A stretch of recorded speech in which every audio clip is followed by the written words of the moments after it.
play this one here. So this is where I'm kind of glad you're now on your own doing your own stuff. Go play this if you can. Go for it. Hi, I'm Fox San Antonio's Jessica Headley. And I'm Ryan Wolf. Our greatest responsibility is to serve our Treasure Valley communities, the El Paso, Las Cruces communities, Eastern Iowa communities, Mid-Michigan communities. We are extremely proud of the quality, balanced journalism that CBS 4 News produces. But We are concerned about trouble and trend of irresponsible, one-sided news stories. This is crazy. plaguing our country. The sharing of biased and false news has become all too common on social media. More alarming, some media outlets publish Keep going. No, keep the going. same fake stories without checking facts first. The sharing of biased and False news has become all too common on social media. More alarming, some media outlets publish these same simply aren't true without checking facts first. Unfortunately, some members of the media use their platforms to push their own personal bias and agenda to control exactly what people think. And this is extremely dangerous to our democracy. Okay, you can pause it at this point. This is extremely dangerous to our democracy, right?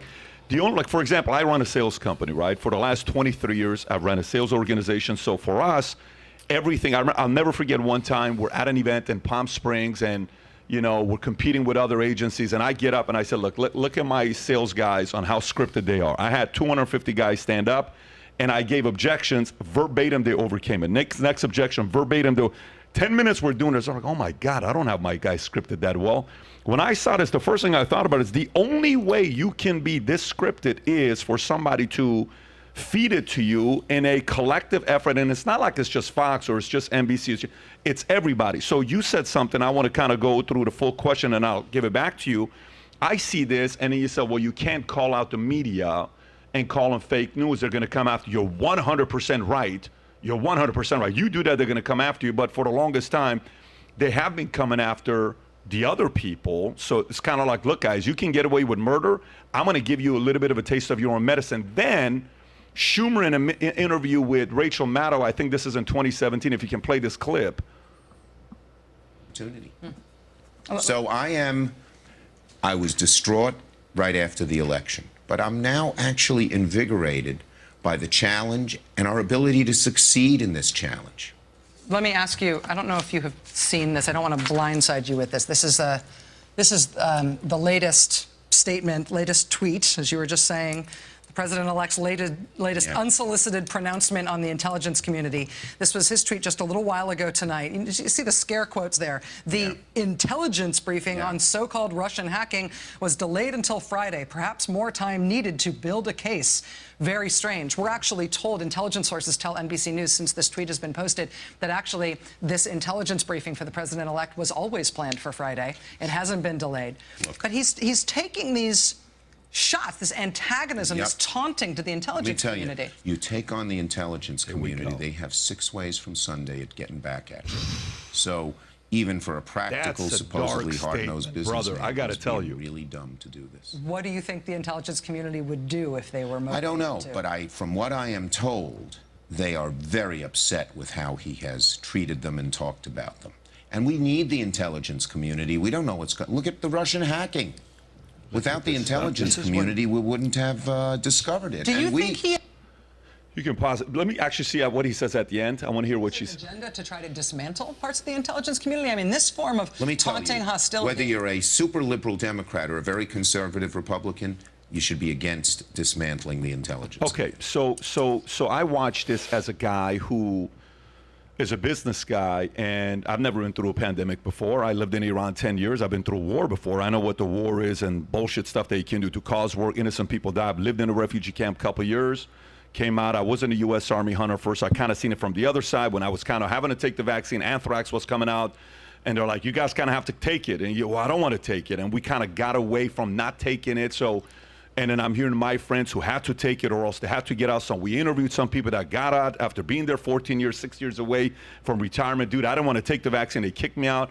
I'm kind of like going through this. I'm like, look, I don't really know what's going on. I got the COVID myself, and I lost 21 pounds in a span of 2 weeks. So it was not good for me. So it's not like I'm sitting here saying COVID didn't do shit for me. Now some people are like, it was tough on me. We were moving everything from there to you and I had COVID. We're getting tested on the same day. We run into each other. I came up to you in the car. You looked so skinny and pale. It was very weird. My wife doesn't see me for a few days. I come out, they keep putting food. I can't eat anything, and I'm in the corner room throwing up. And I'm like, dude, this shit is, this is kind of legit. And then Tom went into, you were in IC, you were in. Yeah, I did in 7 days at ICU. 7 days in ICU, because the oxygen levels kept dropping, and I don't smoke. I'm obviously no comorbidities, no lupus or anything like that, and there I was. Oxygen levels couldn't stay up. It's like so the reason why I'm saying all this stuff to you is, this is not a place of, no, it's this. No, I saw people get it. Boom. I saw 600 of our sales guys get it after a conference. So Sebastian Maniscalco gets on stage, and he's got a mask in the back, and he doesn't want to shake hands. I'm like, Sebastian, you got COVID? No, I'm just not feeling. I'm like, shit, you kind of look like you got COVID. But he's like, well, I'm going to do it anyways because you're paying a guy to perform. So he kept his word, which I loved. He comes up, he says, hey, okay, so welcome to the super spreader event, in Las Vegas. So the reason why I'm sharing this with you, and I also had a board meeting one day where all my board members are telling me, you got to get everybody in the company vaccinated. And I said, I can't do that. So for me, I'm not vaccinated. I didn't take the vaccine. I didn't take the booster. My wife didn't, but my dad did. My nanny did. A lot of people in my life did, but also didn't take ivermectin or hydroxychloroquine. So it's not like we're part of a camp. When I watched all this stuff that was going on, I sat there and I said, no wonder America doesn't trust the media. No wonder we don't trust Fauci. No wonder whatever Chuck Schumer said there, he was right. We learned how much power the DOJ has. How do you get up and say the DOJ can ruin your life? This guy's been indicted 50 million times, all this stuff that they're doing to him. So one sits there and says, Chris, you were on the inside, bro. This is the kind of stuff that causes us to not trust anybody. Now that you're somewhat on the outside, you're still with News Nation, but you got your own show. Now you see the reason why American people lost trust in media? Well, no, I don't see it differently now. Look, I can't say this strongly enough. I do not believe, and I have never experienced, and look, people can like what I do, don't like what I do. The answer to your question is why I sound different is we've never had a conversation before. Is that most exposure to what I do is things taken in clips and put out into a context that people want it to be in. I don't believe in the First Amendment. You can't download things. All this bullshit that people say about me is just playing to an agenda and advantage, and that's okay. That's the price of entry. But that's why I sound different, is that we've never spoken before. I'm not different.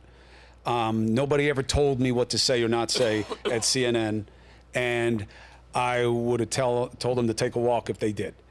And I don't know about any conspiracy to go after anybody other than what's obvious.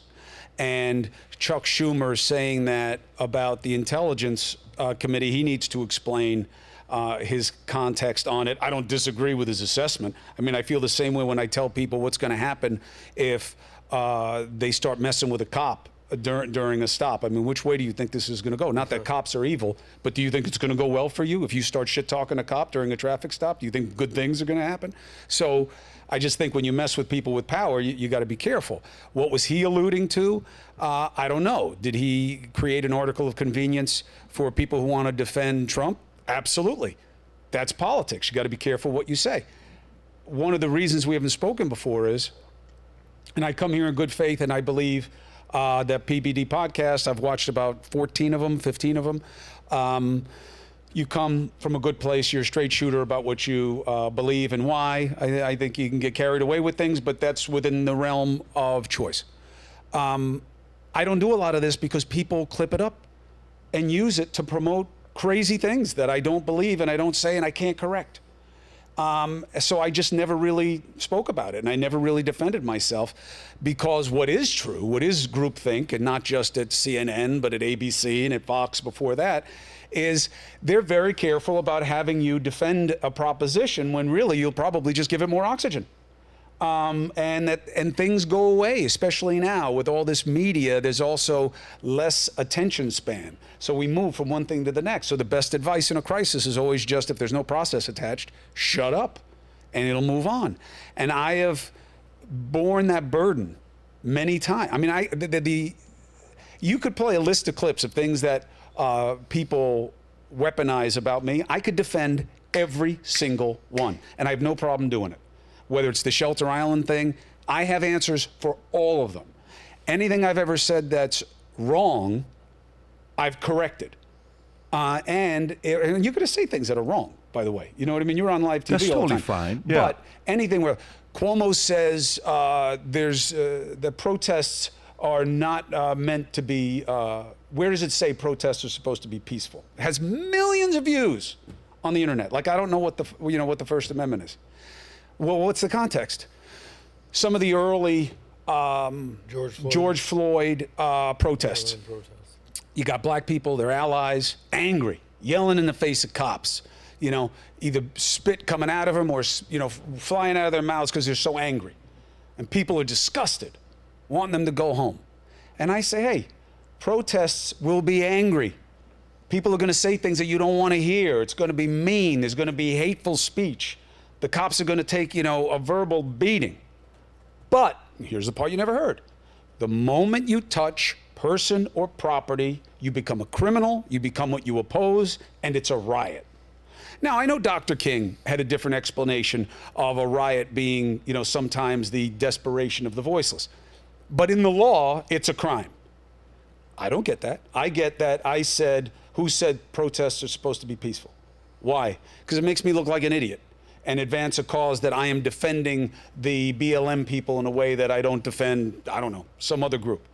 Is that true? No, it's not even close to true. Well, then how come I never said this? Because who would have given a shit? So if you like this clip and you want to watch another one, click right here. And if you want to watch the entire podcast, click right here.